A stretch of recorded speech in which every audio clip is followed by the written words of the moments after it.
धर्मेंद्र प्रधान जी और एनटीए घबरा गया है। ये पेपर भी ये पहले बाजार में बेच चुके थे।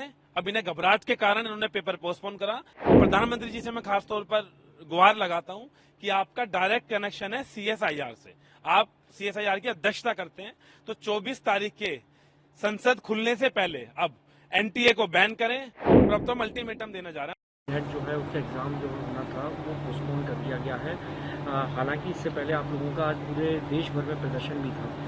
कैसे इसको देख रहे हैं, क्योंकि लगातार धर्मेंद्र प्रधान जी और एनटीए घबरा गया है। देखिए, पहले नीट का पेपर आपके सामने था, फिर नेट का पेपर में भी धांधली हुई, नीट के पेपर में धांधली हुई, और अब सीएसआईआर का पेपर उन्होंने पोस्टपोन करा है।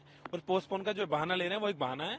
वास्तविकता ये है, ये पेपर भी ये पहले बाजार में बेच चुके थे। अब इन्हें घबराहट के कारण इन्होंने पेपर पोस्टपोन करा कि कहीं हमारी पोल अगर दोबारा खुल गई तो जनता इस बार हमें जूते मारेगी। तो मैं दोबारा प्रधानमंत्री जी से मैं खास तौर पर गुहार लगाता हूं कि आपका डायरेक्ट कनेक्शन है सीएसआईआर से। आप सीएसआईआर की अध्यक्षता करते हैं, तो 24 तारीख के संसद खुलने से पहले अब एनटीए को बैन करें।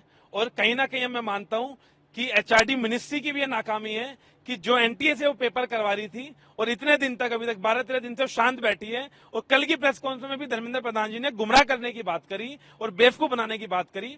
तो मेरी प्रधानमंत्री जी से भी गुहार है, तुरंत धर्मेंद्र प्रधान जी का इस्तीफा लिया जाए और एनटीए को बैन करा जाए। 24 तारीख को हम बड़ा संसद घेराव कर रहे हैं, जिस दिन पहले दिन संसद सत्र है।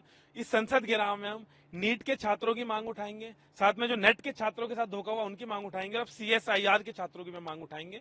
और तीनों मांगों को लेकर हम बड़ा संसद घेराव करेंगे 24 तारीख को। और अब तो हम अल्टीमेटम देने जा रहे हैं। हम शिक्षा मंत्री को नहीं, अब देश के प्रधानमंत्री जी को और राष्ट्रपति जी को लेटर लिखेंगे, क्योंकि प्रधानमंत्री जी का सीएसआर से डायरेक्ट कनेक्शन है। आप देखेंगे जो सीएसआर है उसके प्रधानमंत्री जी अध्यक्ष हैं, तो अब तो उनको भी इसको गंभीरता से और लेना चाहिए और तुरंत एनटीए को बैन करना चाहिए।